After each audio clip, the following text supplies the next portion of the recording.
안녕하세요. 오늘도 하나님의 귀한 말씀을 전하게 하신 우리 하나님께 영광과 찬송과 존귀를 돌립니다. 또 오늘 나누는 말씀이 하나님의 음성으로 성령의 기별로 우리 모두에게 들려지게 되기를 주님의 이름으로 간절히 기도합니다. 오늘은 요한복음에 있는 말씀을 살핍니다. 오늘 말씀의 제목은 디베랴의 용서와 회복, 디베랴의 용서와 회복입니다. 본문의 말씀으로 요한복음 21장 1절의 말씀을 선택했습니다. 요한복음 21장 1절, 그 후에 예수께서 디베랴 바다에서 또 제자들에게 자기를 나타내셨으니 나타내신 일이 이러하니라. 오늘은 요한복음 맨 마지막 장, 복음서의 맨 마지막 사건을 본문의 말씀으로 선택을 했습니다. 디베랴 연가라고도 불리우는 이 장면은 사복음서 중에 유일하게 요한복음에만 자세히 기록되어 나타납니다. 그래서 오늘 이 말씀을 본문의 말씀으로 선택을 했습니다. 예수님은 하늘로 승천하시기 전에 디베랴 바다에서 제자들을 마지막으로 만나셨습니다. 그리고 그들을 회복시키는 동기, 회복시키는 모티브를 제공을 하셨습니다.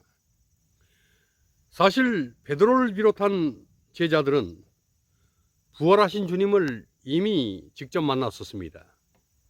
엠마오로 가는 두 제자들이 이미 부활하신 주님을 직접 뵙고 주님이 부활하셨다는 사실을 제자들에게 알렸습니다.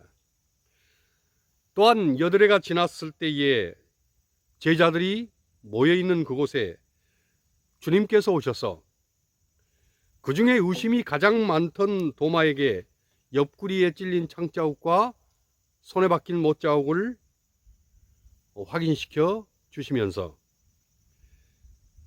부활하신 주님이 확실한가를 확인하게 했습니다. 요한복음 20장 25절에는 이런 사실이 명확히 기록되어 있습니다. 그런데 오늘 본문에 보면 이 제자들이 부활하신 주님을 만났음에도 불구하고 다시 옛 직업인 업으로 돌아가 있었습니다. 왜 그랬을까?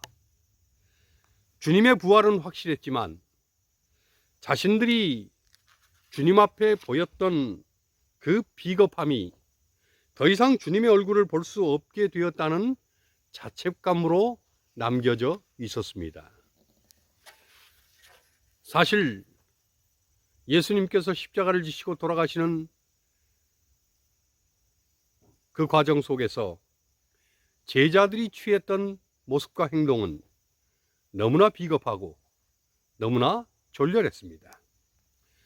주님께서 승승장구하실 때에는 너도 나도 주님의 오른편에, 주님의 왼편에 앉겠다고 했습니다. 오병이어로 5,000명을 먹이고 남은 것만 12광주를 모아올 때에 제자들은 이런 스승을 따라다니는 것에, 또 이런 스승을 모시는 것에 대한 자부심으로 앞장서서 주님을 따랐습니다.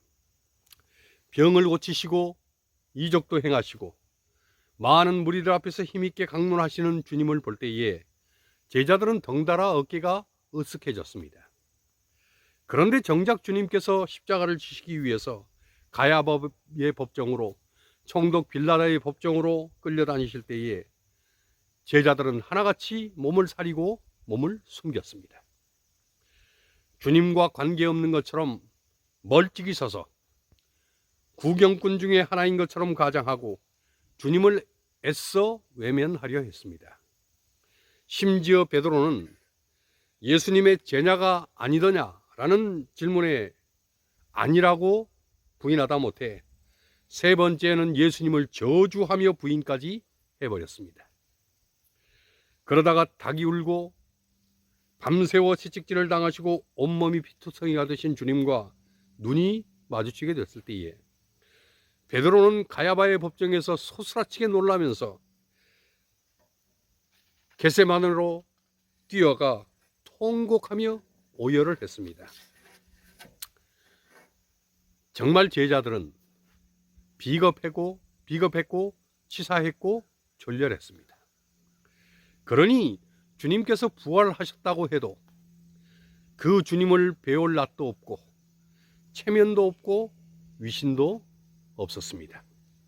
주님 앞에 뭐라고 할 말도 없고 변명할 여지도 없고 감히 고개를 들어서 주님을 바라볼 면목도 없었습니다.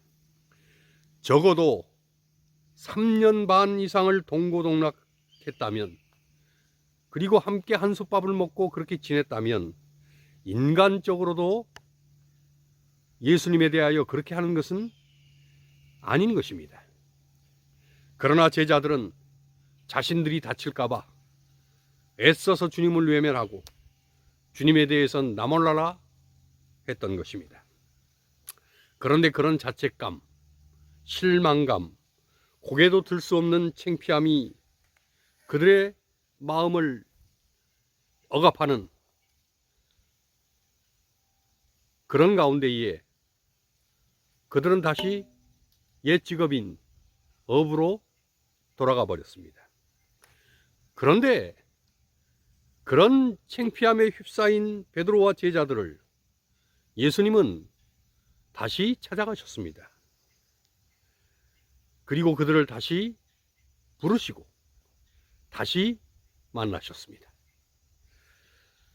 저는 이런 예수님이 참 좋습니다.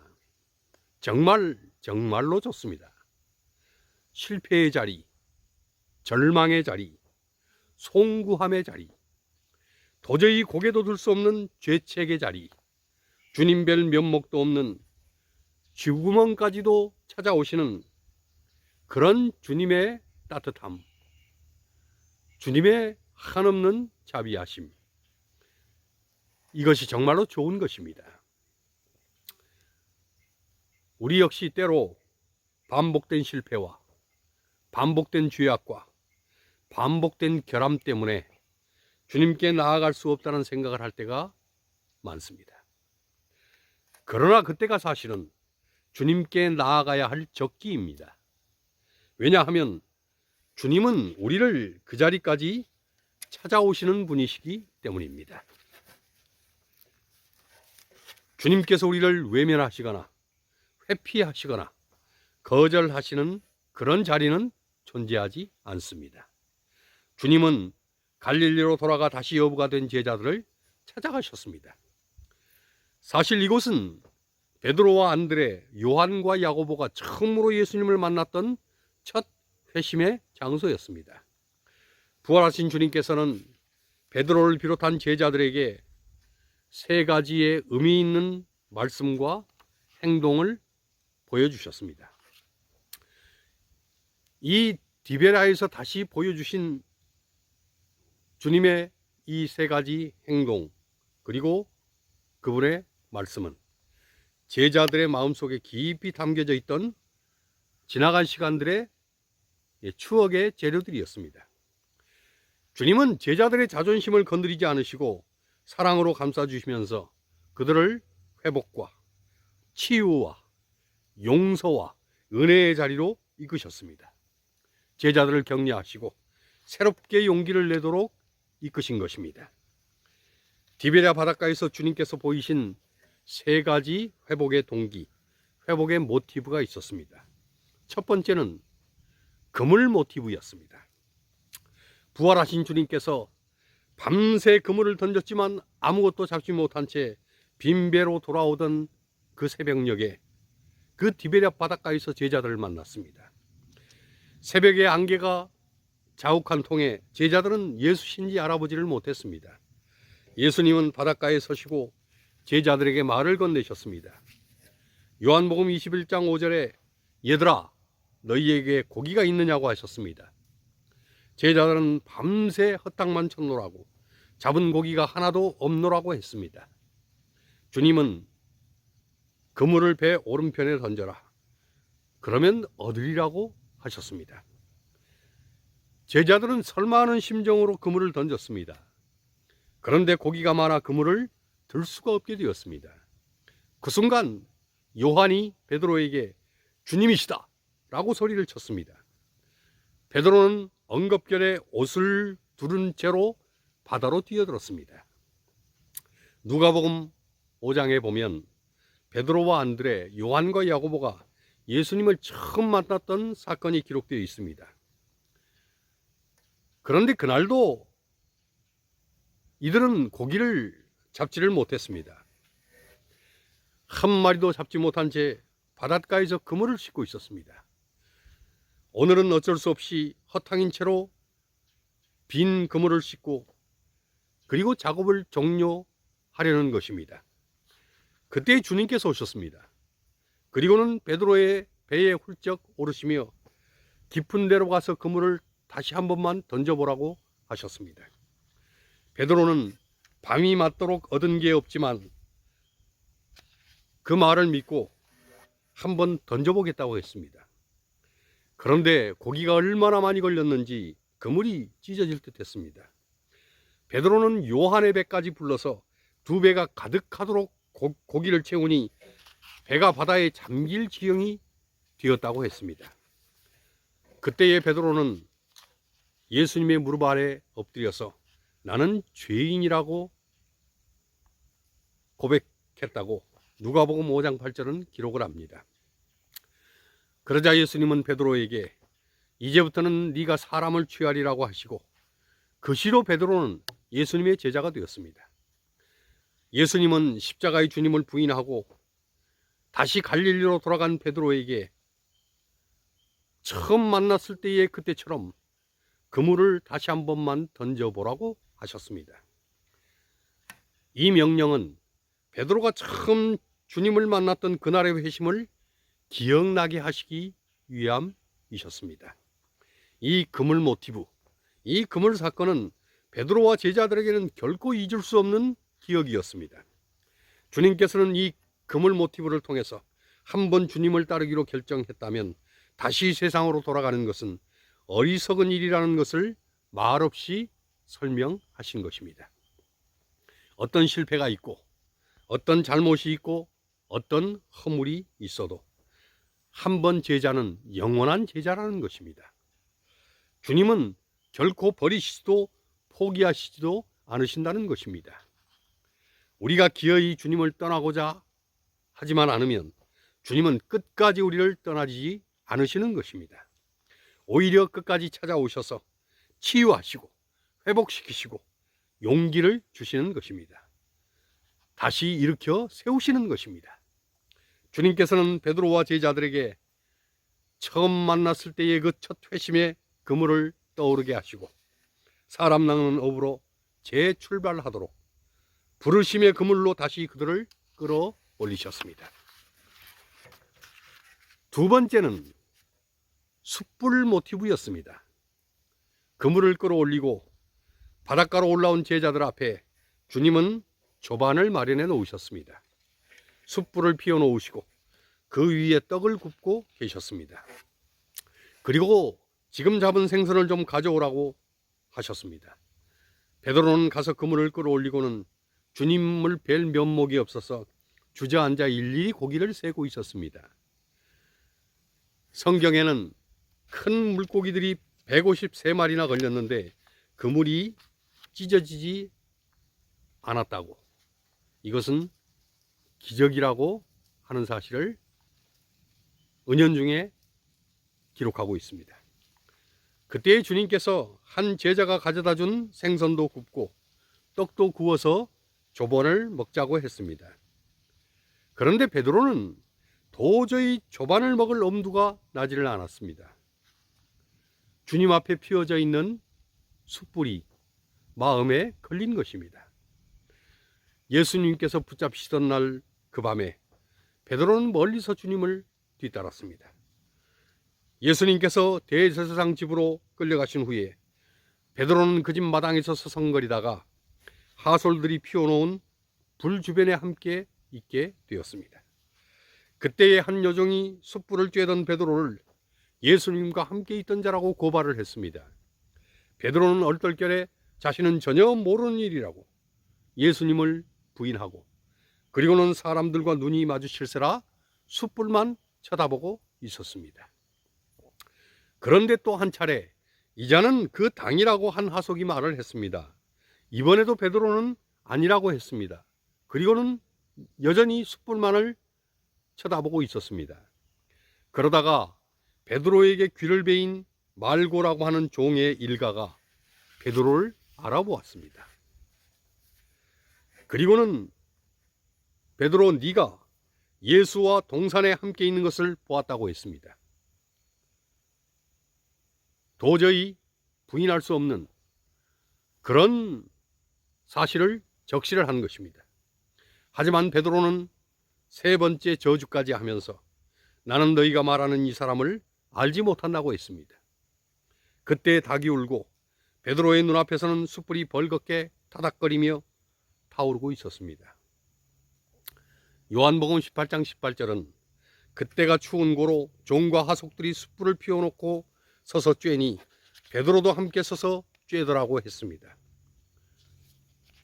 예수님께서 바닷가에 피워놓은 숯불은 베드로에게 기억조차 하기 싫은 그날 밤의 그 숯불을 연상시키기에 충분했습니다.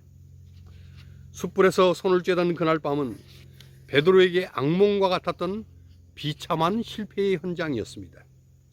그런데 예수님께서 베드로를 다시 그 실패의 숯불가로 부르신 것입니다. 하지만 이번 숯불은 책망이나 질책이 아닌 따뜻한 조반이 준비된 애정의 자리, 은혜의 자리였습니다. 이것은 주님께서 베드로의 지난 잘못을 모두 용서하신다고 하는 표시였습니다. 베드로는 그날 밤 닭이 우는 소리를 듣고 겟세마네로 달려가 통곡을 하며 회개를 했습니다. 예수님은 이 일을 알고 계셨습니다. 하지만 회개 후에도 여전히 베드로의 마음속에는 죄책감이 남겨져 있었습니다. 주님은 바닷가에 숯불을 피워놓으시고 조반을 먹자고 하심으로 베드로의 회개를 이미 받으셨음을 무언으로 전달하셨습니다.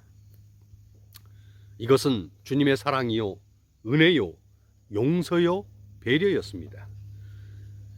베드로는 대제사장 가야바의 뜰 앞에 있었던 예수 부인의 트라우마가 숯불만 보면 일어날 것이었습니다.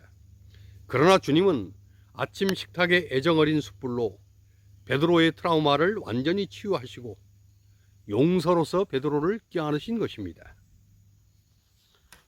우리 역시 수많은 실패의 트라우마가 있습니다. 예수님 앞에 죄를 범하고 실수하고 결함투성이었던 모난 성정들, 기억조차 하기 싫은 트라우마들이 있습니다. 그러나 주님은 우리가 실패한 그 자리에서 우리를 안아주시고 우리를 일으켜 세워주시고 우리를 새롭게 하시는 분이십니다. 그러니 용기가 꺾일 때에, 한심스럽게 여겨질 때에 다시 주님의 애정의 숯불 앞으로, 애정의 식탁 앞으로 나아가면 주님은 우리를 일으키시고 안으시고 정말 새롭게 하실 것입니다. 조반을 위한 숯불은 베드로의 큰 회복의 은총이었습니다. 세 번째는 세 번의 부인에 대한 세 번의 질문 모티브였습니다. 예수님은 베드로에게 네가 나를 사랑하느냐고 세 번이나 반복해서 물으셨습니다. 이 질문은 예수님께서 잡히시던 밤에 겟세마네로 향하면서 베드로가 주님께 당당하게 고백했던 내용을 떠올리게 했습니다. 예수님께서 오늘 밤 너희들이 다 나를 버리리라고 하셨습니다. 그때 베드로가 다 주를 버릴지라도 저는 언제라도 버리지 않겠노라고 대답을 했음을 마태복음 26장 33절은 기록을 합니다. 그런데 베드로는 불과 몇 시간이 못 되어 주님을 세 번이나 부인하는 비겁자로 전락을 해버렸습니다. 사실 베드로가 주님을 버리지 않겠노라고 했던 다짐은 거짓으로 했던 그런 립서비스가 아니었습니다. 베드로는 그럴 마음이었고 그것이 베드로의 진심이었습니다. 문제는 그런 고백이 믿음과 신앙이 아닌 인정과 의리에 근거한 인간적인 그런 그 작정함에 근거한 것이었다는 점입니다. 그래서 베드로는 주님께서 간절히 기도하던 겟세마네에서 잠에 빠지고 만 것입니다. 자신을 믿고 있던 베드로는 기도의 필요성이나 기도의 여지를 갖고 있지 못했습니다. 그런 베드로에게 예수님은 사랑의 여부를 3번이나 거듭 확인을 하십니다. 장담하던 그때의 그 사랑 고백이 아직도 유효한지를 물으신 것입니다. 그러나 이미 실패한 자로서 베드로는 그런 약속을 또다시 주님께 보여줄 수가 없었습니다. 그래서 베드로는 요한복음 21장 16절에 내가 주를 사랑하는 줄 주께서 아시나이다 라고 대답을 했습니다. 하지만 예수님은 짓궂게도 2번째, 3번째 네가 나를 사랑하느냐고 재차 물으셨습니다. 이 3번의 질문은 베드로의 3번 연속된 주님에 대한 부인을 떠올리기에 충분한 의도가 담겨 있었습니다. 주님은 끝까지 주님을 따르겠다고 고백했지만 그러지 못하고 도리어 3번이나 부인했던 베드로의 실패를 상쇄시키고 다시금 새로운 기회를 주시고자 하셨습니다. 베드로는 3번째로 다시 네가 주를 사랑하는 줄을 주께서 아시나이다 라고 근심하며 대답을 했습니다. 예수님은 베드로의 3번의 대답에 3번 연속하여 그렇다면 내 양을 먹이고 내 양을 치라고 하셨습니다. 베드로에게 목양의 소명, 제자로서의 소명, 영적 지도자로서의 소명을 회복시키신 것입니다. 사실 예수님을 3번이나 부인하고 저주까지 했던 사람을 제명 처분을 해도 할 말이 없는데 주님은 일으키시고 회복시키는 정도만이 아니고 베드로를 교회의 지도자로 삼으신 것입니다. 만일 베드로가 7번 저주했어도 주님은 7번 일으키셨을 것입니다. 70번씩 7번 실패했어도 주님은 70번씩 7번이라도 일으켜 세우셨을 것입니다. 왜냐하면 언젠가 베드로가 예수님께 질문을 했습니다. 주여, 형제가 내게 죄를 범하면 몇 번이나 용서하여 주리이까? 7번까지 하오리이까? 예수님께서 마태복음 18장 22절에 내게 이르노니 7번뿐 아니라 70번씩 7번이라도 할지니라고 말씀을 하셨습니다. 주님은 3번의 부인을 3번의 질문으로 용서하시고 안아주셨습니다. 그보다 더 많이 실패했었을지라도 주님은 그 실패보다 한 번 더 용서하시고 더 껴안아 주셨을 것입니다. 히브리서 13장 8절은 예수 그리스도는 어제나 오늘이나 영원토록 동일하시니라고 말씀합니다. 자칫 실패자로, 비겁자로, 무명의 인물로 사라질 뻔한 베드로를 주님은 다시 회복시키시고 초대교회의 위대한 지도자로 세우셨습니다. 베드로의 지도력으로 초대교회는 든든히 기초를 내리고 이 기초 위에 사도 바울은 복음을 이방 세계의 온 땅으로 전파했습니다. 이 모든 사역의 근본은 베드로를 용서하시고 바울도 껴안아 주신 주님의 사랑이었습니다. 그 사랑이 오늘 우리의 신앙의 변함없는 기초임을 인하여 주님께 감사를 드립니다. 언제나 주 안에서 회복의 기쁨, 새로움의 축복을 경험하시기를 바랍니다. 그리고 언제나 주님께 나아가서 다시 우리를 일으켜 세우시는 그분의 은혜를, 그분의 자비하심을 경험하고 붙드시기를 바랍니다. 그렇게 주님의 은혜 안에서 매일매일 주님과 동행하다가 주님의 재림을 영광스럽게 맞이하는 우리 모두가 되시기를 주님의 이름으로 간절히 축원합니다. 주님 곧 오십니다. 마라나다, 주 예수여 속히 오시옵소서. 아멘.